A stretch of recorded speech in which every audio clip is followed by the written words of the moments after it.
अलग guys, let's start. तो आज हम बात करने वाले हैं काइनेटिक थ्योरी ऑफ गैसेस के लिए, और आपके नीट के एग्जाम पॉइंट ऑफ व्यू से बहुत बहुत बहुत इंपॉर्टेंट टॉपिक है। एक सवाल तो डेफिनेटली आएगा, दो भी इसके आ जाते हैं।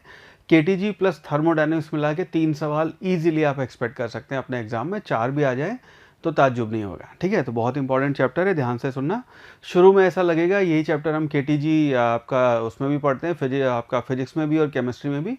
तो शुरू में ऐसा करेंगे, जब थ्योरी पढ़ेंगे ऐसा लगेगा बिल्कुल केमिस्ट्री वाले मोड में चल रहा है, बेटा ये प्रॉपर्टी, ये प्रॉपर्टी, ये property. I will go through all of them. उसके बाद हम फिर यहाँ पे आपके नीट के प्रीवियस ईयर क्वेश्चन सॉल्व करेंगे बहुत सारे। ठीक है, चलो सबसे पहले स्टार्ट करते हैं गैसेस। जो आपकी गैसेस हैं उनके बारे में हम कहते हैं कि गैस जो है it has no size, no shape and can be obtained in a vessel of any size और शेप। तो सॉलिड, लिक्विड और गैसेस में फ़र्क ये है कि सॉलिड जो है उनका शेप फिक्स है, उनका आपका वॉल्यूम फिक्स्ड है। हाँ, लिक्विड जो है उनका वॉल्यूम फिक्स होता है, उनका शेप फिक्स नहीं होता। जिस कंटेनर में डालोगे पानी उस कंटेनर का शेप ले लेगा, लेकिन वॉल्यूम फिक्स्ड है उसका। गैसेस जो है इनका ना साइज फिक्स ना इनका shape fixed. It expands indefinitely and uniformly to fill the available space. तो जितना स्पेस दे देंगे आप उतना स्पेस में ये आपकी फिल हो जाती है। It exerts pressure on the surrounding. और इंटरमोलिकुलर फोर्सेज, अगर सॉलिड, लिक्विड और गैसेज देखेंगे तो गैसेज में आपका इंटरमोलिकुलर फोर्सेज सबसे कम होता है। तो आपस में मॉलिक्यूल एक दूसरे को, क्योंकि बहुत कम फोर्स से वो करते हैं, इसलिए आसपास नहीं रहते हैं, इसलिए फैल जाते हैं वो। They can be easily compress and expand. तो उनको आप कंप्रेस करना चाहें गैसेस को तो ईजिली कंप्रेस कर सकते हैं, और अगर अवेलेबल स्पेस देंगे तो आराम से वो आपकी एक्सपैंड हो जाएगी। ठीक है, अब बात करते हैं यहाँ पे आइडियल गैसेस जो है उसके अजम्पशंस क्या क्या लेते हैं हम। बड़े सारे अजम्पशन है, इन सारे अजम्पशन को अगर हम मानेंगे तो वो अपनी गैस आइडियल गैस कहलाएगी, अगर नहीं तो वो आपकी रियल गैस है। सो पहला assumption है कि every gas consist of extremely small particle known as molecule. The molecules of gas are identical. ये हमने यहाँ पे माना है कि सारे गैस के जितने भी मॉलिक्यूल होंगे वो आइडेंटिकल होंगे, और वो स्फेरिकल होंगे, रिजिड होंगे, परफेक्टली इलास्टिक वाला पॉइंट मास सिस्टम होएगा आपका। तो वो सारे हम मानते हैं कि साइज उनका बहुत छोटा है, और सारे आपके स्फेरिकल हैं और सारे रिजिड हैं। Their size is negligible as compare to intermolecular distance. उनका अपना साइज और जितना दो मॉलिक्यूल के बीच में डिस्टेंस है तो साइज उनका बहुत छोटा है, ऐसा हम अज्यूम करते हैं। Volume of molecule is negligible as compare to volume of the gas. तो आपका वॉल्यूम जो है बहुत कम है एज कम्पेयर टू जो इस आपके वॉल्यूम में आपकी गैस प्रेजेंट है। नेक्स्ट यहाँ पे हम बात करते हैं molecule of gas keep on moving randomly in all possible direction. तो अगर मॉलिक्यूल है वो रैंडमली, हम कहते हैं आप तीनों डायमेंशन में एक्स वाई जेड में रैंडमली वो कहीं पे भी घूमता है, ये आपका असम्पशन है। Speed of gas molecule lie between 0 and infinite. तो आपकी कोई गैस मॉलिक्यूल, हम रैंडम यहाँ पे मोशन की बात कर रहे हैं, तो हो सकता है कोई गैस मॉलिक्यूल आराम से बैठा होगा, आज घूमने का मन नहीं है, और कोई बहुत तेज़ी से भाग रहा हो, ये आपका पॉसिबल है। तो बिल्कुल रैंडम हो सकता है यहाँ पे। हम यहाँ पे कहते हैं gas molecules keep on colliding among themselves as well as with the wall of the containing vessel. जो आपका वेसल है उससे भी टकराते हैं, आपस में भी टकराते हैं, और हम यहाँ पे ये भी अज्यूम करते हैं कि आपका जो प्रेशर आएगा वॉल के ऊपर वो सिर्फ और सिर्फ गैस के मॉलिक्यूल जो टकरा रहे हैं, टकरा के वापस आए, उनका जो चेंज इन मोमेंटम हुआ उससे उन्होंने गैस के मोमेंटम चेंज से वहाँ पर उन्होंने फोर्स लगाया, उसको जो आप एरिया से डिवाइड करेंगे उसकी वजह से आपका प्रेशर आएगा। हम यहाँ अज्यूम करते हैं कि time spend in a collision between the two molecule is negligible as compare to the time between two successive collision. तो आपका जो कोलिजन का टाइम है वो बहुत छोटा है एज कम्पेयर टू ये यहाँ से गया और अगले वाले से टकराएगा, फिर अगले वाले से टकराएगा, तो कोलिजन का टाइम बहुत कम है, और यहाँ से वहाँ दूसरे मॉलिक्यूल तक या दीवार तक जाने का टाइम बहुत ज़्यादा है। ये अगेन हमारा यहाँ असम्पशन है। Number of collision per unit volume in a gas remains constant. तो हम इसको यहाँ पे अज्यूम करते हैं कि नंबर ऑफ कोलिजन जो है पर यूनिट वॉल्यूम वो आपका उसमें कांस्टेंट होएगा। लास्ट सेट ऑफ असम्पशन ये है कि नो अट्रैक्टिव और repulsive force acts between the gas molecule. तो गैस मॉलिक्यूल है वो आपस में एक दूसरे को अट्रैक्ट या रिपल्स नहीं करेंगे, उनका आपस में फोर्स नहीं होएगा। उसके बाद हम ये अज्यूम करते हैं ग्रेविटेशनल अट्रैक्शन जो फोर्स है, तो आपका mg फोर्स है एक दूसरे को जो अट्रैक्ट करेंगे वो नेग्लिजिबल होएगा। This is what we say. Molecule constantly collide with the walls of container due to which their momentum changes, और ये change in momentum is transfer to the wall of the container. Consequently pressure, आपका जो momentum वहाँ पे transfer होएगा उससे आपका force आएगा, उस फोर्स की वजह से आपका प्रेशर यहाँ पे एक्सर्ट होएगा। ये हम यहाँ पे अज्यूम करते हैं। एक और असम्पशन ये है कि डेंसिटी जो है आपका of gas is constant at all points of the container. ये हम यहाँ पे अज्यूम करते हैं।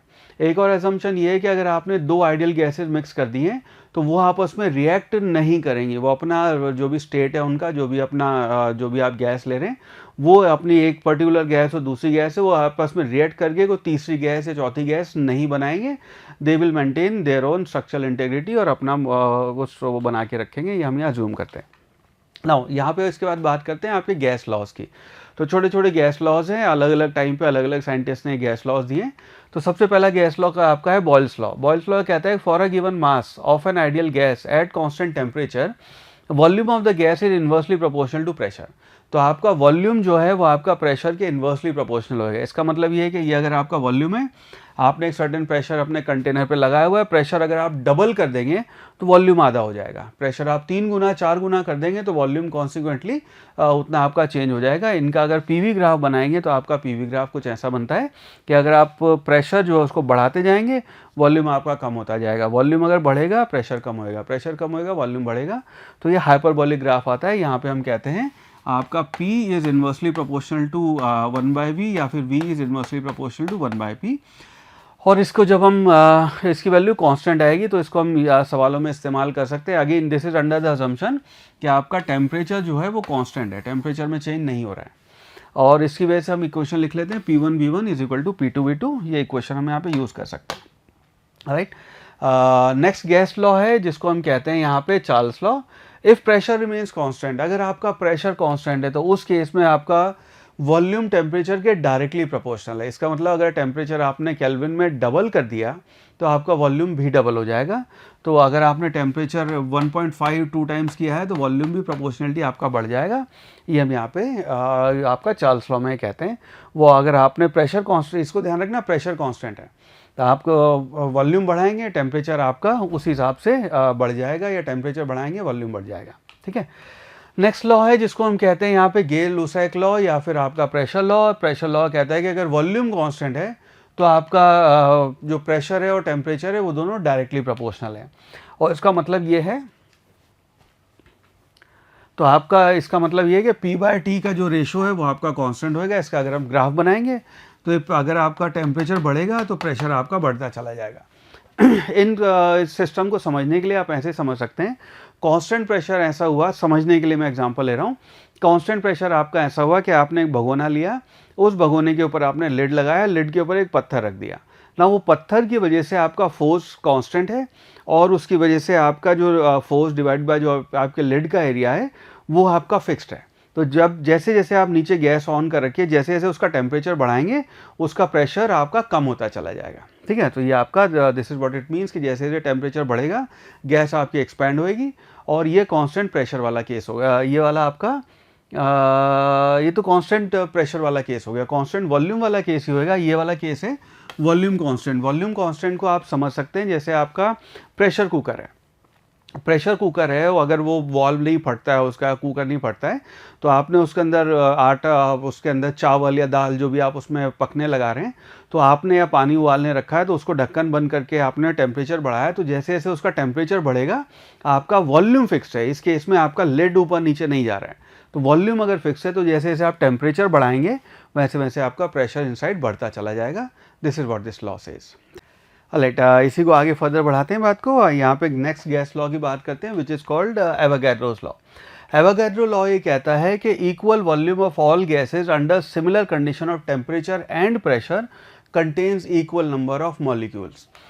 इसका मतलब ये है कि अगर आपका वॉल्यूम इक्वल है, आपका प्रेशर सेम है, टेम्परेचर सेम है, तो आपकी जो भी गैस होंगी उनके मॉलिक्यूल जो हैं वो आपके सेम होंगे, यानी कि N1 will be equal to N2। ये आपका एवोगैड्रोस लॉ है। ठीक है, चलो नेक्स्ट लॉ है जिसको हम कहते हैं यहाँ पे grams law of diffusion. Grams law of diffusion ये कहता है कि when two gases at the same pressure and temperature are allowed to diffuse into each other, the rate of diffusion of each gas is inversely proportional to the square root of the density of the gas। अगर आपने यहाँ पे क्या किया है, दो gases लिए हैं जिनका प्रेशर आपका सेम है, टेम्परेचर सेम है, उन दोनों को एक साथ मिक्स किया है आपने। If that is the case तो rate of diffusion of each gas वो आपका इन्वर्सली प्रोपोर्शनल होएगा आपके स्क्वायर रूट की ऑफ डेंसिटी का। तो यहाँ पे इसको ध्यान रखना है, रेट ऑफ डिफ्यूजन आर है, इसके ऊपर डायरेक्टली सवाल पूछ ले जाते हैं। तो रेट ऑफ डिफ्यूजन जो आर है वो आपका इन्वर्सली प्रोपोर्शनल होएगा डेंसिटी के, और डेंसिटी क्योंकि आपके यहाँ मास के प्रोपोर्शनल है तो मास यहाँ पे आपका molecular weight of the gas जो है उसके इन्वर्सली प्रोपोर्शनल हो जाएगा। तो रेट जो है आपका रेट ऑफ डिफ्यूजन वो आपका इन्वर्सली प्रोपोर्शनल हो जाएगा आपके मॉलिक्यूलर वेट के, ठीक है। मॉलिक्यूलर मास जो होगा उसके, इसको ध्यान रखना है, ग्राम्स लॉ ऑफ डिफ्यूजन कहलाता है। इसी पे दो का यूजुअली हमसे जो सवाल पूछे जाते हैं वो उन दोनों का कंपैरिजन होता है, जहाँ पे हमें कहते हैं कि भाई इसका बताओ और इसका बताओ, दोनों का कंपैरिजन की बात करते हैं। तो अगर आप कंपैरिजन की बात कर रहे हैं दो रेट का, तो आपके क्योंकि डेंसिटी के और मास के इन्वर्सली प्रोपोर्शनल है, तो इस इक्वेशन को ध्यान रखना है, इसके ऊपर डायरेक्टली सवाल पूछ ले जाते हैं। इंपॉर्टेंट सी इक्वेशन है, चाहो तो इसका स्क्रीनशॉट ले लो यहाँ पे, ठीक है। नेक्स्ट यहाँ पे बात करते हैं, if V is the volume of the gas diffuse, volume of the gas diffuse in T seconds. तो यहाँ पे हम आपका रेट ऑफ डिफ्यूजन उसको कहते हैं वॉल्यूम पर यूनिट टाइम, या R1 R2 का रेशो लेंगे तो इसमें V1 V2, तो V बाई टी के प्रोपोर्शनल होगा। टी आपका टाइम है और ये V1 बाई V2 और T2 के T2 बाई T1 टाइम के इन्वर्सली प्रोपोर्शनल हो जाएगा। तो इस पर अगर डायरेक्टली कोई सवाल पूछे तो इस रेट को भी आप ध्यान रखना, ठीक है। चलो आगे बढ़ते हैं। यहाँ पे हम कहते हैं गैस लॉज में आगे अपना लॉ है डाल्टन्स, आपका law of partial pressure. Dalton's law ये कहता है total pressure exerted by a mixture of non reacting gas occupying a vessel is equal to the sum of their individual pressure. तो आपने 4 गैस, 5 गैस, 2 गैस, 3 गैस ली और उनको आपने mix कर दिया वहाँ पे। उस केस में हम कहते हैं कि अगर वो गैस उसी वॉल्यूम में उसी टेम्परेचर पे अगर अकेले होती और आपने 5 गैसेज वहाँ पे मिक्स कर दिए, तो उनका जो नेट प्रेशर आएगा n गैसेज के लिए वो सबका इंडिविजुअल जो प्रेशर है उसके बराबर हो जाएगा। तो एक गैस का प्रेशर मान लो 5, दूसरे का 10, तीसरे का समथिंग, तो इंडिविजुअल प्रेशर जो था वो अब क्योंकि आपने उन सारी गैसेज को उसी वॉल्यूम में उसी टेम्परेचर पे वहाँ पे मिक्स कर दिया है, तो वो उनका प्रेशर सबका ऐड हो जाएगा, नेट प्रेशर सबका बढ़ जाएगा, ठीक है। Where P is the pressure exerted by mixture, आपका P1 P2, और ये जो हो गया individual pressure of the component. तो इंडिविजुअल सारे गैसेस का आप एल्जेब्रिकली प्रेशर यहाँ पे ऐड कर सकते हैं। This is what this law says. Next यहाँ पे बात करते हैं आपकी आइडियल गैस इक्वेशन। ये ना इतनी सारी कहानी हमने यहाँ पे कर ली कि P, V, T, N, R उस सब की कहानी कर ली। उन सबको जब हम कंबाइन करते हैं तो हम यहाँ पे अपनी N मोल के लिए कहते हैं PV इजिकल टू NRT, ये आपकी गैस इक्वेशन हो जाएगी, आइडियल गैस इक्वेशन। तो हम कहते हैं ना, अब इस लॉ को देखेंगे PV इजिकल टू NRT। इसी लॉ में जितने अपने गैस लॉज हैं वो सारे मिलाए हुए हैं या उनको कंबाइन करके लॉ हमने बनाया है। So we are saying PV is equal to NRT, यानी कि अगर आपका टेम्परेचर कांस्टेंट है तो P जो है इन्वर्सली प्रोपोर्शनल हो गया आपके V के, PV is equal to constant हो जाएगा। अगर यहाँ पे आपका वॉल्यूम कांस्टेंट है तो P जो है वो आपका डायरेक्टली आपके टेम्परेचर के प्रोपोर्शनल हो जाएगा। V अगर आपका P कांस्टेंट है तो वॉल्यूम आपका टेम्परेचर के वो हो जाएगा प्रोपोर्शनल। तो ये सारे गैस लॉज इसमें मिला के हमने PV is equal to NRT आपका N मोल्स के लिए ये हमने गैस बनाया हुआ है, अपना गैस लॉ है। नाउ इसी को अगर आपने 1 मॉलिक्यूल के लिए करना है तो 1 आपका N मोल्स के लिए हो गया। अगर 1 मॉलिक्यूल के लिए करना है, इसको ध्यान रखना, तो ये वैल्यू हो जाएगी PV is equal to N by आपके R बाय Na। Na आपका एवोगाड्रो नंबर है और एवोगाड्रो नंबर मोल कॉन्सेप्ट में आपने पढ़ा हुआ है कि एक अगर मोल एग्जिस्ट करता है गैस का तो उसका मतलब ये है कि आपके उस Na मोल में उसके एक मोल में नंबर ऑफ मॉलिक्यूल जो होंगे वो Na होंगे, विच इज 6 × 10⁻23 उतने नंबर ऑफ आपके मोल्स, उतने नंबर ऑफ आइटम होंगे। इसको ऐसे समझना, मोल कॉन्सेप्ट में यहाँ पे एक बार क्विकली रिवाइज करवा देता हूँ आपको। अगर मैं कहूँ 1 दर्जन पेन, अगर मैं कहूँ 1 दर्जन चेयर, अगर मैं कहूँ 1 दर्जन स्टूडेंट, 1 दर्जन टेबल, तो इसका मतलब क्या है, 12 लोगों की बात हो रही है। उन सब का वजन अलग होएगा, उन सब, बट उनकी क्वांटिटी जो है वो सेम रहेगी। इसी प्रकार हम करें 1 मोल मॉलिक्यूल, मतलब क्या है 6.023 × 10⁻⁻23 आपका 23, वो आपका उतने नंबर ऑफ मॉलिक्यूल्स को हमने एक मोल नाम दे दिया है। रीज़न क्या है, उतना ही वही नंबर क्यों आया, नोबेल प्राइज़ क्यों मिला था नंबर कैलकुलेट करने में, दैट्स अ सेपरेट कहानी। बट यहाँ पे आपके मोल का मतलब ये है कि इतने नंबर ऑफ मॉलिक्यूल्स आपके एग्जिस्ट करते हैं। यहाँ पे K जो है R बाय Na जब करते हैं तो वो अपना एक बोल्ट्जमैन कांस्टेंट आ जाता है, वो एक डिफरेंट कांस्टेंट है, उसकी वैल्यू ध्यान रखना। N मॉलिक्यूल्स ऑफ गैसेज अगर हैं तो उसके लिए आप लिख सकते हैं 1 मॉलिक्यूल के लिए तो आ गया PV is equal to KT, N molecule के लिए PV is equal to NKT आपकी डायरेक्ट आप ये वैल्यू यूज़ कर सकते हैं। 1 ग्राम ऑफ गैस है, उसी के लिए आपका लॉ हो जाएगा PV is equal to R by M, या फिर R बाय M को हमने छोटा r कांस्टेंट दे दिया which is specific gas constant, ये उसकी वैल्यू हो जाएगी। m ग्राम ऑफ गैसेज अगर आपको दिए हुए हैं तो उसके लिए PV इजिकल टू MRT ये आपकी वैल्यू हो जाएगी। कई बार डायरेक्ट आप इस रिजल्ट को यूज़ कर सकते हैं, डायरेक्ट इसकी आपको ज़रूरत पड़ जाती है। नाउ मूविंग फॉरवर्ड, यहाँ पे हम कहते हैं यूनिवर्सल गैस कांस्टेंट जो आपका R है उसकी वैल्यू होगी एट STP, वैल्यू उसकी हम लेते हैं 8.31 या SI यूनिट में इसकी वैल्यू लेंगे। मैं हमेशा सजेस्ट करता हूँ R की वैल्यू इजी कैलकुलेशन के लिए आप 25/3 ले सकते हैं। तो अगर आपने R की वैल्यू 8.31 ली है, इससे कुछ कैंसिल हो रहा है बहुत बढ़िया, नहीं तो उसकी वैल्यू 25/3 ले सकते हैं, इससे कैलकुलेशन थोड़ी सी फास्ट हो जाती है। इसकी वैल्यू लगभग 8.33 आती है, लगभग उसी के बराबर है। और अगर आप इसको उसमें ले रहे हैं CGS में, तो वहाँ पे R की वैल्यू 2 हो जाएगी। केल्विन पर मोल आपकी कैलोरी, मोल और केल्विन, इसमें आप इसकी वैल्यू ये ले सकते हैं, ठीक है। चलो मूविंग फॉरवर्ड, डायमेंशन इसके जो होंगे R के mL² T-2 और θ-1। थीटा यहाँ पे हम टेम्परेचर के लिए यूज़ कर रहे हैं, T आपका टाइम के लिए यूज़ हो रहा है। बोल्ट्जमैन कांस्टेंट जो है उसकी वैल्यू आती है R/Na, और ये आपका R हो गया ये 6.023 × 10⁻23, अब इसकी हम बात कर रहे थे। ये आपकी बोल्ट्जमैन कांस्टेंट की वैल्यू हो जाएगी, इसको ध्यान रखना है। इसकी जो यूनिट आएगी जूल पर केल्विन होएगा, डायमेंशन इसकी ये आएगी, ध्यान रखना। कई बार सवालों में डायरेक्ट आपसे डायमेंशन पूछी जाती है, तो ये आपकी R की और इसकी डायमेंशंस को भी आपने ध्यान रखना है, ठीक है। चलो स्पेसिफिक गैस कांस्टेंट और इट इज़ रिप्रेजेंटेड बाय पर ग्राम गैस कांस्टेंट, R/m आपका वो हो जाएगा। और इसके जो डायमेंशन होंगे उसकी वैल्यू जूल ग्राम केल्विन, जूल पर ग्राम केल्विन, और ये आपके डायमेंशंस आएंगे। तो इसकी यूनिट और ये अगर ध्यान रह जाए तो कोई बुराई नहीं है। Since the value of m is different, ये ध्यान रखना, since the value of m is different for different gases, hence value of R is different for different gases. ये छोटा r जो है आपका कांस्टेंट नहीं है, ये आपका capital R divided by m का, क्योंकि रेशियो और m की वैल्यू हर गैस के लिए अलग अलग होएगी, तो यहाँ पे इसकी वैल्यू हर गैस के लिए वेरी करती है। बाकी आपका R फिक्स्ड है और आपका K जो है वो आपकी फिक्स्ड वैल्यू है। इन दोनों की वैल्यूज़ को भी आपने ध्यान रखना है। चलो आगे बढ़ते हैं, रियल गैसेस की बात करते हैं। ये तो हमने इतने सारे अजम्पशन लेके आइडियल गैस की बात की कि भाई उसमें ये भी है और ये भी है और ये भी है, वो सारी कहानी की। रियल गैस है जो आपकी नॉन आइडियल गैस है, उन सारी गैसेस को हम रियल गैस कहते हैं। उसके लिए हमने यहाँ पे दोनों इट डज नॉट ओबे आपके गैस लॉज हैं, और उसके लिए हमने बहुत सारे इसके प्रपोजल आए और बहुत सारे वो लोगों ने इसके लॉ सजेस्ट किए रियल गैसेस के लिए। वेंडर वॉल जो गैस इक्वेशन है, इसको मोस्ट पॉपुलर है, इसको हम यूज़ करते हैं। उसमें हमने प्रेशर में कनेक्शन आपका करेक्शन किया, प्रेशर को A डिवाइडेड बाय प्रेशर लिया, A उसमें ऐड किया A + V², और इसमें हमने V - B किया इज इक्वल टू nRT, ये आपका 1 मोल के लिए, और ये आपका n मोल के लिए ये आपकी इक्वेशन बनती है। यहाँ पे आप n² करते हैं, यहाँ पे आप NB करते हैं, तो ये PV इक्वल टू nRT में ये आपका करेक्शन हो जाएगा। दिस इज कॉल्ड आपकी वेंडर वॉल इक्वेशन। 1 मोल के लिए ये है और ये आपके n मोल्स के लिए। A और B की जो कहानी है इसको ध्यान रखना। फिर डायमेंशन वाले सवालों में आपसे A और B के डायमेंशन पूछे जाते हैं, या फिर A/B का डायमेंशन क्या होगा, इस तरह के सवाल पूछे हुए हैं। तो A के जो डायमेंशन होंगे इसका स्क्रीनशॉट ले सकते हैं, इसको लिख सकते हैं mL⁵ T⁻², और B जो है उसके डायमेंशन आपके L³ के हो जाएंगे। फॉर द सिंपल रीज़न कि हमने डायमेंशन में बात की हुई है कि दो चीज़ों को आप ऐड या सब्ट्रैक्ट तभी कर सकते हैं जब उनका डायमेंशन सेम हो। तो B और V के डायमेंशन सेम होने होंगे, तो इसके डायमेंशन आपके वॉल्यूम के आ गए। A/V² के डायमेंशन जो है आपके प्रेशर के होने होंगे, उस वजह से आपके A के ये डायमेंशंस आ गए। नाउ इसके बाद बात करते हैं यहाँ पे प्रेशर ऑफ आइडियल गैस। अगर आपकी आइडियल गैस है उसका प्रेशर कितना होएगा। नाउ इसका डेरिवेशन है, डेरिवेशन अभी हम यहाँ स्किप कर रहे हैं। Total pressure inside the container जो है उसको हम यहाँ लिखते हैं। तो हम यहाँ पे कहते हैं कि जो आपका गैस मॉलिक्यूल है वो दीवार से टकराया, टकरा के वापस आया, टकराने के दौरान उसने अपना मोमेंटम ट्रांसफ़र किया। मोमेंटम ट्रांसफ़र के रेट को आप फोर्स कहते हैं, एरिया से डिवाइड करेंगे तो उससे प्रेशर आ जाता है। तो प्रॉपर इसका 1.5 पन्ने का डेरिवेशन है, अभी हम वो स्किप कर रहे हैं।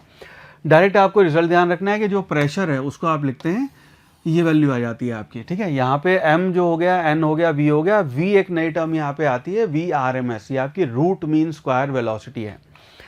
Relation between pressure and kinetic energy, इसको ये वैल्यू ध्यान रखना। यहाँ पे हम कहते हैं pressure is equal to 2/3 kinetic energy. तो जो भी आपकी काइनेटिक एनर्जी है इसकी न्यूमेरिकल वैल्यू, डायमेंशनली ऑफकोर्स ये प्रेशर है और ये आपकी एनर्जी है, पर यहाँ पे हम न्यूमेरिकल वैल्यू की बात कर रहे हैं। Pressure exerted bye N ideal gas is numerically equal to the 2/3 of the mean kinetic energy of translational per unit volume of the gas। और काइनेटिक एनर्जी क्या होगी अपनी, 1/2 m VRMS², ठीक है, ये आपकी वैल्यू आएगी। और ठीक है, चलो मूविंग फॉरवर्ड, इसमें हम कहते हैं कि various speeds of the gas molecule. Now यहाँ पे हम तीन चीज़ों की बात करते हैं, एक आपकी आती है रूट मीन स्क्वायर वेलोसिटी, एक एवरेज वेलोसिटी, एक मोस्ट प्रोबेबल वेलोसिटी। इन तीनों को आपने ध्यान रखना है। तो रूट मीन स्क्वायर वेलोसिटी होगी, इसके डायरेक्ट फॉर्मूले हैं, सबसे ज़्यादा पॉपुलर ये और ये वाले हैं। अगेन इसमें ध्यान रखना है, एक में 3RT बाय कैपिटल एम है, दूसरा में 3KT बाय स्मॉल एम है। इन दोनों को ध्यान रखना है, ये आपकी RMS की वैल्यू होती है। RMS स्पीड जो आपकी मॉलिक्यूल्स की होगी, ये लगभग या तो कुछ 100 मीटर पर सेकेंड या कुछ किलोमीटर पर सेकेंड आपकी वैल्यू आती है प्रैक्टिकल जब हम इसे कैलकुलेट करते हैं। T = 0 अगर आपका, ध्यान रखना कि VRMS जो है वो टेम्परेचर पे डिपेंड करता है। तो अगर आपका टेम्परेचर तापमान 0 केल्विन हो जाए, अच्छा यहाँ पे टेम्परेचर हमने एब्सोल्यूट टेम्परेचर लेना है, विच मीन्स यहाँ पे टेम्परेचर आप केल्विन में लेंगे, डिग्री सेंटीग्रेड में नहीं। अक्सर लोग ये गड़बड़ कर जाते हैं। तो अगर मुझे 27 डिग्री सेंटीग्रेड अगर टेम्परेचर दिया हुआ है, उस केस में आपका जो एब्सोल्यूट टेम्परेचर आएगा उसमें 273 ऐड कर दें तो वो 300 केल्विन बन जाएगा। अब अगर यहाँ पे टेम्परेचर की वैल्यू मैंने 0 कर दी, मान लो, पॉसिबल नहीं है पर हाइपोथेटिकल वो है कि मान लीजिए 0 केल्विन टेम्परेचर आपका पहुँच गया, उस केस में आपकी RMS जो root mean square velocity of your molecules है वो 0 हो जाएगी। यानी कि सारे गैस के मॉलिक्यूल जो इधर उधर भागते घूम रहे हैं कुछ किलोमीटर पर सेकंड से, वो सब आराम से बैठ जाएंगे। ठीक है, तो पूरा सब कुछ कायनात आपकी बिल्कुल स्टैंड स्टिल हो जाएगी। This temperature is called absolute 0। Most probable speed आती है, आपको डेटा ध्यान रखना है। मोस्ट प्रोबेबल स्पीड जो आती है उसको आप लिखते हैं 2RT बाई एम, वो आपका 3RT बाई एम था। एवरेज स्पीड जो आती है उसको आप लिखते हैं 8/πRT बाई एम, इसको ध्यान रखना। और इसको याद रखने की आप शॉर्ट ट्रिक ऐसे याद रख सकते हैं, जिसको हम कहते हैं RAM, यानी कि वेलोसिटी ऑफ RMS जो है वो आपकी ज़्यादा होगी वेलोसिटी ऑफ एवरेज से, वो आपकी ज़्यादा होगी वेलोसिटी ऑफ मीन से।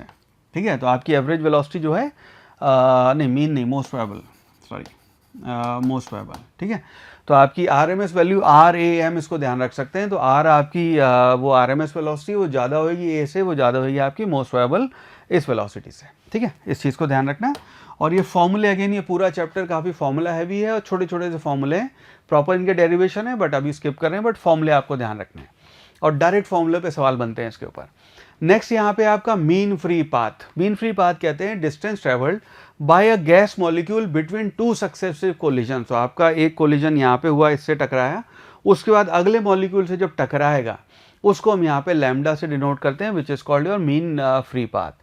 Total distance travelled by a gas molecule between successive collision divided by total number of collision. ठीक है, और इसकी जो वैल्यू आती है, ये अगेन एक फॉर्मूला है जो आपको ध्यान रखना है। ये आपका आता है √2 π/d²। d यहाँ पे आपका डायमीटर ऑफ द मॉलिक्यूल है। कई बार यहाँ पे आपको रेडियस पूछा है कि रेडियस के कैसे प्रोपोर्शनल होगा, अब दैट इज द केस। तो ये आपका 1/r² से डायरेक्टली प्रोपोर्शनल होगा। नीट में एक ये सवाल डायरेक्टली अभी पूछा था आपसे 18 या 19 में डायरेक्ट आया था। ठीक है, ऑलराइट, आगे बढ़ते हैं। इसके बाद यहाँ पे हम बात करते हैं डिग्री ऑफ फ्रीडम की।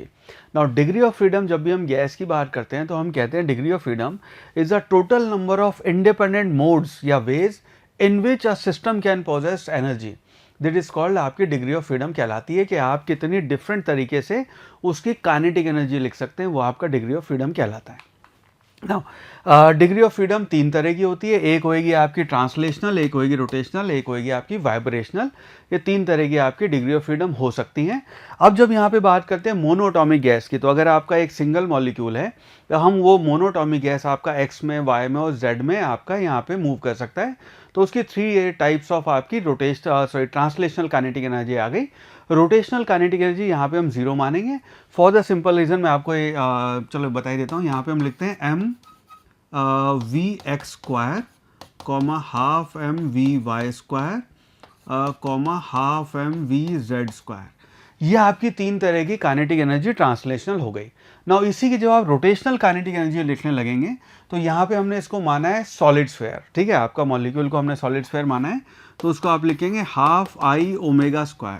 नाउ इस केस में I जो लिखेंगे आप, तो this will be equal to ½ multiplied by I, यानी कि 2/5 mr²⍵²।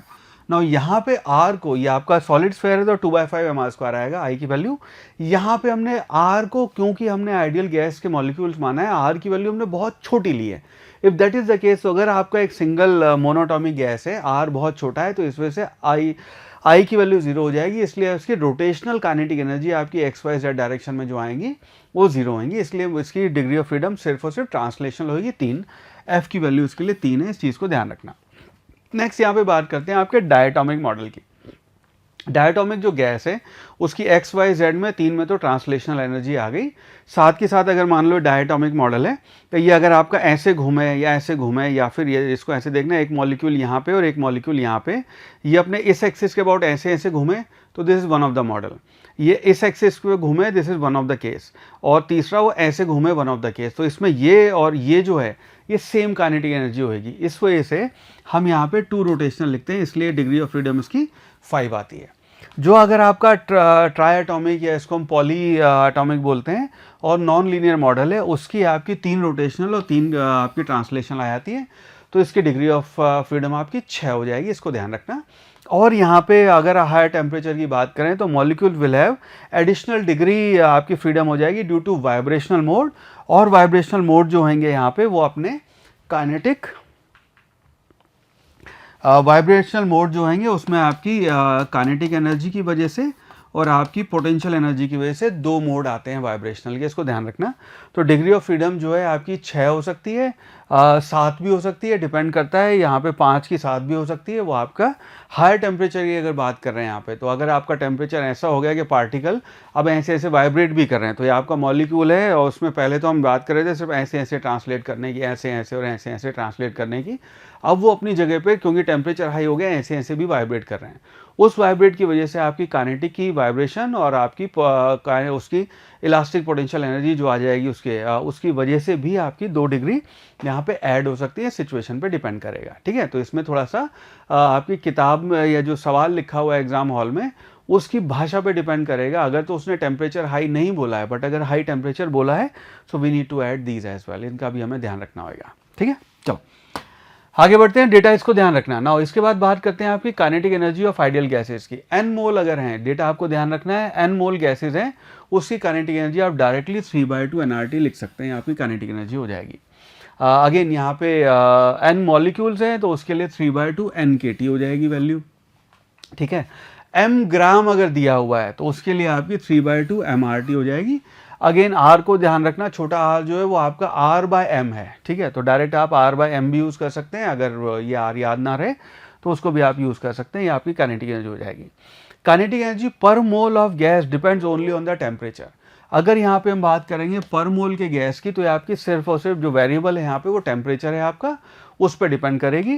काइनेटिक एनर्जी पर मॉलिक्यूल जो है वो भी अगेन आपका टेम्परेचर पे डिपेंड करेगा, लेकिन जो काइनेटिक एनर्जी पर ग्राम अगर आपकी बात हो रही है तो वो आपके टेम्परेचर और मॉलिक्यूल के वेट पे भी डिपेंड करेगा। तो इस पे और इस पे दोनों पे आपका डिपेंड करेगा। तो इस चीज़ को ध्यान रखना कि कौन से वाला स्नैरियो अपने एग्जाम हॉल में अगर आप देख रहे हैं तो कौन सा स्नैरियो उन्होंने दिया हुआ है। तो अगर पर मोल काइनेटिक एनर्जी की बात हो रही है तो सिर्फ और सिर्फ टेम्परेचर पर डिपेंड करेगा, या इन जनरल काइनेटिक एनर्जी की बात करें तो सिर्फ और सिर्फ आपका टेम्परेचर पर डिपेंड करेगा, इसको ध्यान रखना।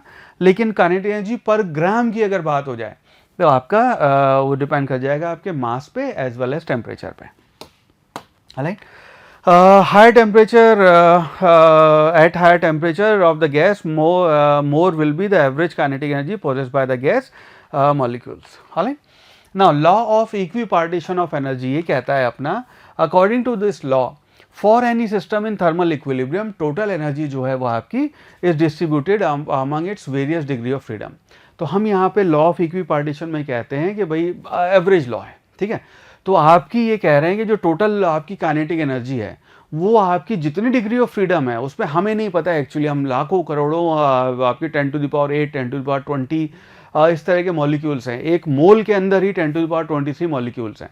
अब एक मॉलिक्यूल कैसे ये वो बिहेव कर रहा है उसका हमें कोई अंदाज़ा नहीं है, तो हम यहाँ पे एवरेज लॉ यूज़ करते हैं और हम कहते हैं कि जितनी आपकी एनर्जी है टोटल, वो आपकी सारी एनर्जी हर डिग्री ऑफ फ्रीडम में इक्वली डिस्ट्रीब्यूटेड है। This is what we say according to this law, and each degree of freedom is associated with energy. वो आपका ये हाफ KT आपकी हर डिग्री ऑफ फ्रीडम पे इतनी एनर्जी आपके पास अवेलेबल है, K आपका बोल्ट्जमैन कांस्टेंट है। और इसकी वजह से हम ये कहते हैं at a given temperature all ideal gas molecules no matter what their mass have, no matter what their mass is, they have the same average translational kinetic energy, और उसकी वैल्यू आपकी 3/2 KT आती है। ये आपकी एवरेज काइनेटिक एनर्जी हो जाएगी translational वाली। टोटल एनर्जी जो होगी उसको हम यहाँ लिखते हैं F/2 nRT। ये आपकी, इसकी ज़रूरत आपको यहाँ पे भी ये पढ़ रहे हैं, इसकी ज़रूरत आपको थर्मोडायनेमिक्स में भी पड़ेगी। जब हम फर्स्ट लॉ सेकंड लॉ के सवाल करेंगे तो वहाँ पे आपका FLT जब लगाएंगे वहाँ पे इसकी ज़रूरत पड़ेगी गैसेज में, तो इसको ध्यान रखना। टोटल एनर्जी एसोसिएटेड, अगर आपके एन मोल की बात हो रही है तो उसको F/2 nRT लिखते हैं, आपकी गैस की टोटल एनर्जी जो आएगी। राइट, चलो नेक्स्ट यहाँ पे बात करते हैं स्पेसिफिक हीट की। अब जो स्पेसिफिक हीट है उसको हम कहते हैं कि गैस को, देखो स्पेसिफिक हीट हमने जब पढ़ा था कैलोरीमेट्री, हमने कहा था कि एक आपका गैस आपका सॉलिड है या आपका लिक्विड है, उसका टेम्परेचर अगर आपने 1 डिग्री से इंक्रीज करना है तो उस केस में हम ये कहते हैं कि उसका टेम्परेचर आपको इंक्रीज करने के लिए जितनी हीट देनी पड़ेगी पर मास, ठीक है, वो आपने पर ग्राम जो कहा था या पर मोल कहा था, वो आपकी फिक्स वैल्यू थी। गैस में आपका डिपेंड करता है कि आपका प्रोसेस कौन सा है। थर्मोडायनेमिक्स में इस पर और क्लैरिटी लेके आएंगे, पर हम कहते हैं कि अगर आपका प्रोसेस मान लो आइसोथर्मल है, मतलब जिसका टेम्परेचर चेंज होगा ही नहीं, तो उसमें कितनी हीट देंगे उसका टेम्परेचर आपका बढ़ जाए। Answer is infinite. क्यों? टेम्परेचर चेंज होना ही नहीं है, तो कितनी हीट देंगे 1 डिग्री टेम्परेचर बढ़ जाए, तो आंसर आपका इनफाइनाइट हो गया। तो इस प्रकार आपका उसका जो गैस का सिनेरियो है उसमें amount of heat required to raise temperature वो डिपेंड करेगा प्रोसेस पे। तो यहाँ पे हम बात करते हैं दो आपके लिए बड़ी इंपॉर्टेंट चीज़ें हैं जिसको हम कहते हैं आपका कांस्टेंट वॉल्यूम और कांस्टेंट प्रेशर। तो जब हम आइसोथर्मल की बात करते हैं तो आपका वहाँ जो स्पेसिफिक हीट आएगी वो इनफाइनाइट हो गई। दूसरा एक प्रोसेस आता है एडियाबैटिक, थर्मोडायनेमिक्स में इसकी और बात करेंगे। एडियाबैटिक का अगर आप स्पेसिफिक हीट की बात कर रहे हैं वो उसकी जीरो आएगी। क्यों? उसमें हीट ही नहीं दे रहे हैं, तो कितनी हीट दें कि टेम्परेचर बढ़ जाए? आंसर जीरो, बिकॉज आप हीट ही नहीं दे रहे हैं। तो specific heat of a adiabatic process zero. लेकिन यहाँ जो आइसोबैरिक और आइसोकोरिक प्रोसेस होते हैं जिसको हम कांस्टेंट वॉल्यूम और कांस्टेंट प्रेशर कहते हैं, उसके लिए स्पेसिफिक हीट की बात कर रहे हैं। उसको जब हम कैलकुलेट करते हैं इसका प्रॉपर डेरिवेशन है, लेकिन अभी हमें वो डेरिवेशन स्किप कर रहे हैं। तो CV की जो वैल्यू आती है वो आ जाती है आपकी F/2R, ठीक है। और specific heat at constant pressure की बात करेंगे तो आ जाती है F/2 + 1 × R, ये आपकी वैल्यू हो जाएगी। और आपका जो मेयर्स लॉ है, मेयर्स लॉ के डेरिवेशन से हमने वैसे ही वैल्यू निकाली है, पर मेयर्स लॉ का जो आपकी वैल्यू है उसको ध्यान रखना, CP - CV = R। बहुत ही कॉमन है, इसके सवाल पूछे जाना।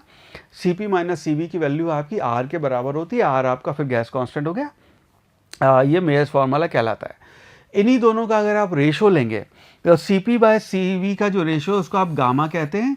इसको CP और उसको CV से आप डिवाइड कर देंगे, गामा आएगा, R कैंसिल हो जाएगा, इसकी वैल्यू बचेगी 1 + 2/F। इस चीज़ को आपने ध्यान रखना है। सेम गामा मिक्स का फॉर्मूला आप जब मिक्सचर ऑफ गैसेज होते हैं वहाँ पे भी इस्तेमाल कर सकते हैं। मोनो के लिए अगर हम बात करेंगे तो यहाँ पे मोनो की जो वैल्यू है, गामा की वैल्यू, अगर ये डेटा आपको ध्यान होना चाहिए रात को 2 बजे भी, हम कहते हैं कि गामा जो है मोनो का वो आता है 5/3 या फिर 1.6। कैसे आया? यहाँ पे आपने लिखा 2/F, F की वैल्यू मोनो के लिए हो गई 3, तो आपने इसको लिखा 1 + 2/3, तो ये वैल्यू हो गई। एलसीएम आपने जब इसका लिया तो ये वैल्यू हो गई आपकी 5/3, है ना, या फिर ये 1.66 ये इसकी वैल्यू हो जाएगी। डाया अगर उसकी बात कर रहे हैं कि आपका डायाटॉमिक मॉडल है या डायाटॉमिक गैस है, उसका आपका गामा आ जाता है 5/7 यानी कि 1.4। ट्राया है या फिर आपका पॉली है, उस केस में 4/3 आता है 1.33। ठीक है, इस डेटा को आपने ध्यान रखना है, बहुत इंपॉर्टेंट डेटा है हमारे लिए ये। चलो, वैल्यू ऑफ एक चीज़ ध्यान रखना है यहाँ पे, गामा की वैल्यू जो आपकी आ रही है CP/CV का रेशो वो हमेशा आपका 1 से ज़्यादा होएगा। भाई उसकी जो वैल्यू आई 1 + 2/F है, F की वैल्यू हमेशा 1 से ज़्यादा है, तो इसकी वैल्यू जो आएगी, और नेगेटिव नहीं होएगा F, तो CP/CV का रेशो जो है गामा हमेशा 1 से ज़्यादा है। इसका तात्पर्य, इसका मतलब ये है कि CP की वैल्यू जो है वो हमेशा ज़्यादा होगी कांस्टेंट वॉल्यूम से। यानी कि अगर आप गैस को गर्म कर रहे हैं, आप चाहते हैं 1 डिग्री उसका टेम्परेचर बढ़ जाए, तो कांस्टेंट प्रेशर पे जब हम काम करते हैं तो हमें वहाँ पे उस केस में हमें हीट रिक्वायर्ड ज़्यादा हो जाएगी as compare to constant volume. ठीक है, तो CP की वैल्यु हमेशा ज़्यादा होती है। इसी को आप मेयर्स लॉ से भी देख सकते हैं, CP - CV = R। R की वैल्यू अभी हमने देखा था 8.31 या फिर 25/3 था, तो CP is always greater than CV। Right, चलो नेक्स्ट यहाँ पे बात करते हैं गैसेस मिक्सचर की। तो अगर आपने बहुत सारी गैसेस उनको एक बार मिक्स कर दिया, मान लीजिए 2 गैसेस आपने मिक्स कर दी, बहुत कॉमन सवाल होते हैं इसके। तो गैस अगर हमने मिक्स कर दी है तो हम कह रहे हैं 2 non reactive gases are enclose in a vessel of volume V। 2 non reactive gases हैं, उनको आपने एक उसमें डाल दिया है, और उनका सिनेरियो ये था कि आपका N1 मोल उसके थे पहली गैस के और N2 मोल थे दूसरी गैस के। ना टोटल नंबर ऑफ मोल जो बनेंगे फाइनली कितने हुए, तो N1 एक के थे, N2 दूसरे के थे, टोटल नंबर ऑफ मोल आपके हो जाएंगे N1 प्लस N2। इसके 5 थे, उसके 3 थे। अब टोटल मोल आपके मिक्सचर के कितने हो गए, 3 + 5 कर लोगे तो 7 आपके नंबर ऑफ मोल हो गए। मॉलिक्यूलर वेट देखेंगे तो अगेन यहाँ वेटेड एवरेज, जैसे हम सेंटर मास निकालते थे उसी तरह इसको वेटेड एवरेज कहते हैं। तो आप करेंगे N1 M1 divide by plus N2 N2 divided by number of आपके जो मोल्स हैं उससे डिवाइड करेंगे, तो आपका मॉलिक्यूलर वेट उसका मिक्सचर का आ गया। तो एक का मॉलिक्यूलर वेट जो था, दूसरे का मॉलिक्यूलर वेट था, जो मिक्सचर है उसमें अगर एक आप मॉलिक्यूलर वेट देख रहे हैं तो आपका वेटेड एवरेज आ जाएगा। CP मिक्स जो है आपका वो भी अगेन फिर ये वाली वेटेड एवरेज आया था, तो आप उसको लिखेंगे N1 CB1। CB1 की वैल्यू आपको पता होगी, डाया है या अगर आपका पॉली है या मोनो है तो उसकी वैल्यू आप निकाल सकते हैं, जो इससे पहले हमने देखा था F/2R करके। और ऐसे ही CB2 की वैल्यू आ जाएगी और आपका वेटेड एवरेज से CP मिक्स आ जाएगा, CB मिक्स दोनों आपके वैल्यू आ जाएगी। गामा मिक्स में अगेन ये काम नहीं करते हैं, कई बार क्लास में ऐसे करते हैं हम पंगे लेने के लिए। हम कहते हैं कि गामा मिक्स जो होएगा that will be equal to, इसको हम लिख दोगे N1 gamma 1 plus N2 gamma 2 divided by N1 plus N2। ये गलत है, ठीक है, this is not how it should be. Gamma mix के लिए आप CP मिक्स निकालेंगे या फिर CV मिक्स निकालेंगे, उससे आप इसकी वैल्यू कैलकुलेट करेंगे ना। आसान तरीका यहाँ पे हो जाता है कि अगर आपने CV मिक्स निकाल लिया, मेयर्स लॉ यहाँ पे भी आपका एप्लीकेबल है।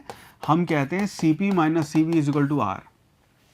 तो अगर आपने CV मिक्स की वैल्यू निकाल ली है, R के टर्म में इसकी वैल्यू आ जाएगी, उसमें आप यहाँ पे यूज़ कर सकते हैं CP मिक्स जो आएगा that will be equal to R plus CV mix. तो आपको दोनों कैलकुलेट नहीं करने पड़ेंगे एग्जाम हॉल में, ठीक है। तो उसमें आप R प्लस CV मिक्स कर सकते हैं, तो ये वैल्यू आ जाएगी। चलो अब सवाल सॉल्व करते हैं। यहाँ पे नीट 2019 में आपसे सवाल पूछा गया। Question says increase in temperature of a gas filled in container would lead to. तो अगर आपका एक कंटेनर है जिसमें गैस भरी हुई है, अब आपने नीचे से आपने नीचे से आग जला दी है, अब आप उसका टेम्परेचर राइज कर रहे हैं। If that is the case क्या होएगा उसके बाद, तो पहला है decrease in intermolecular distance, increase in its mass, या फिर इंक्रीज इन काइनेटिक एनर्जी, या फिर डिक्रीज इन प्रेशर।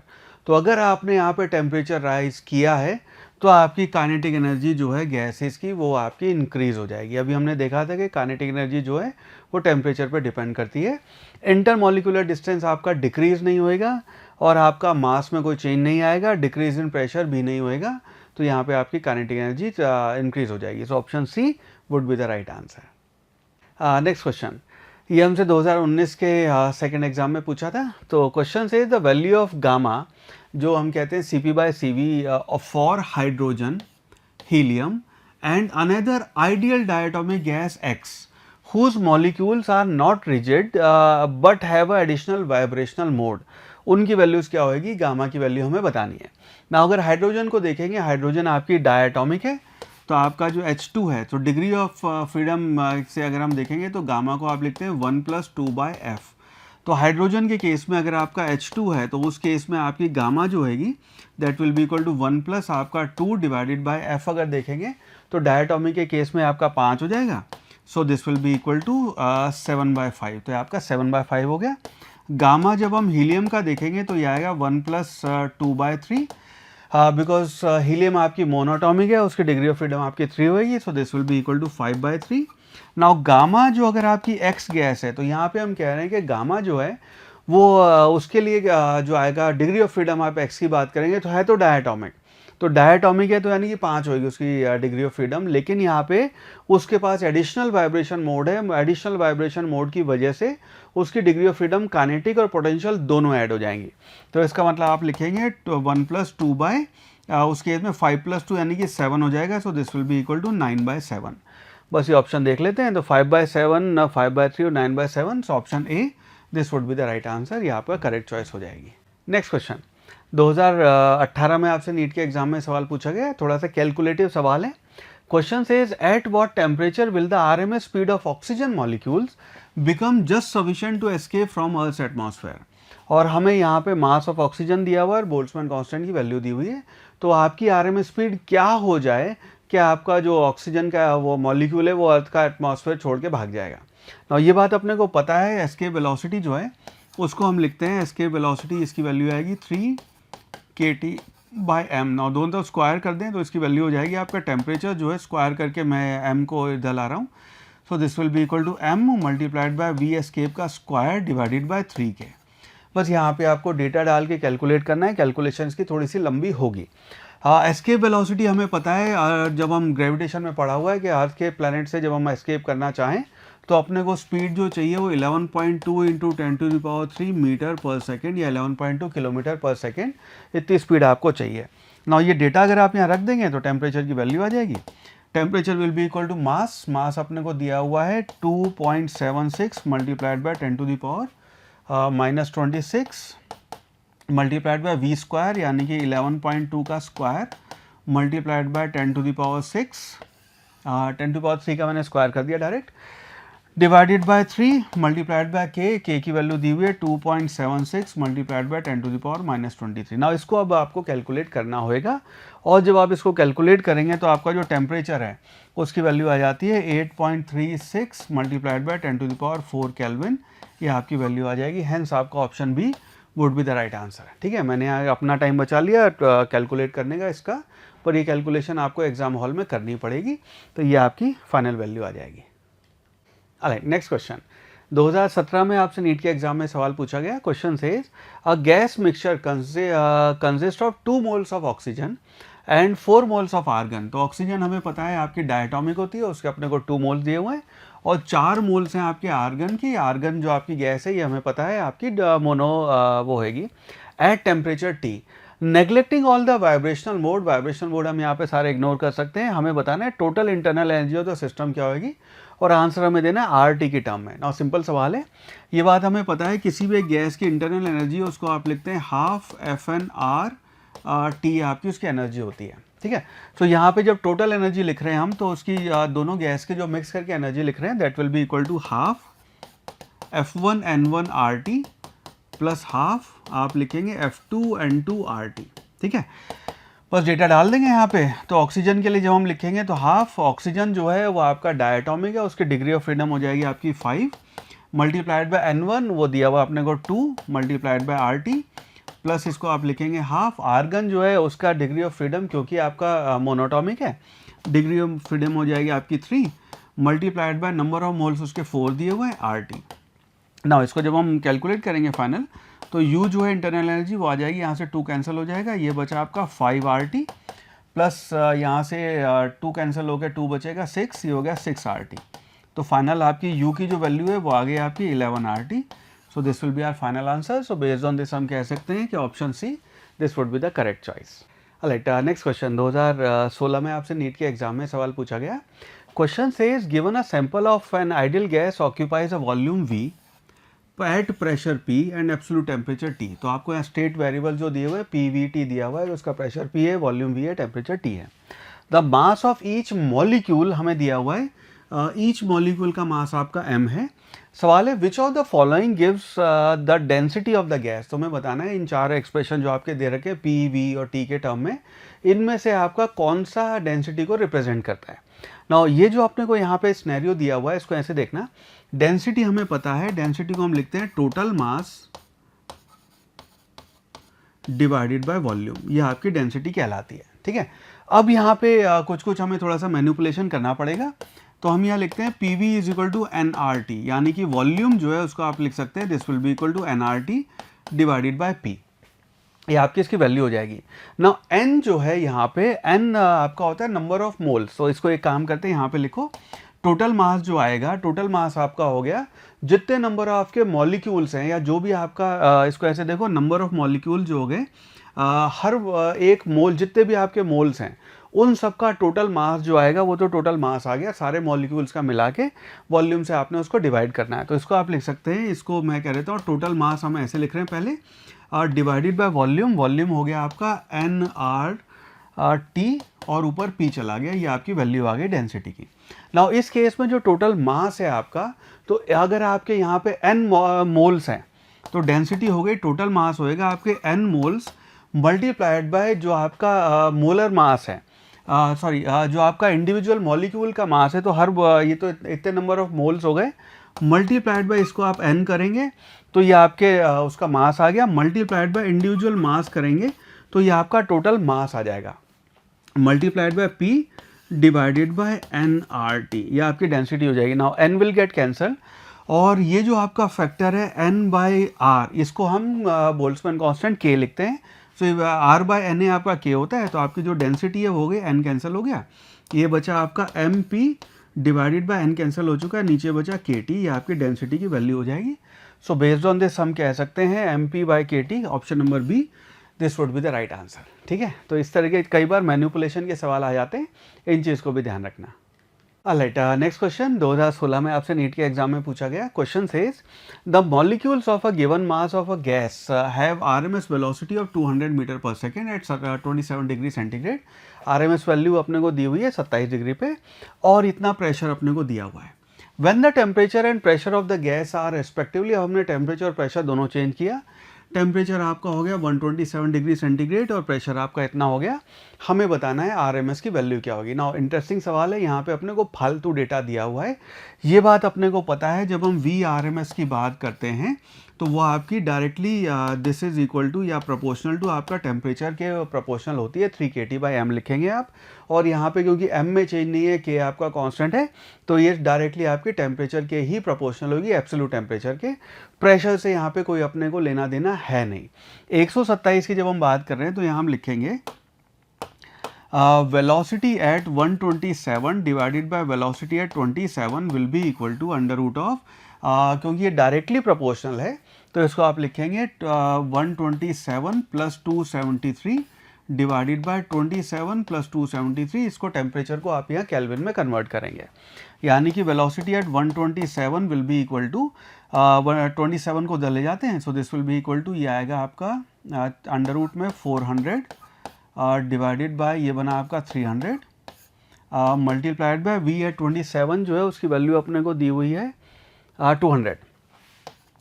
तो ये अपना फाइनल आंसर आ गया। Velocity at 127 degree will be equal to, इसका जब हम अंडर रूट लेंगे तो ये आएगा आपका 2/√3 मल्टीप्लाइड बाय 200, और इसकी वैल्यू बन जाएगी आपकी 400 डिवाइड बाय √3। ठीक है, सो बेस्ड ऑन दिस हम कह सकते हैं कि option number D, this would be the right answer.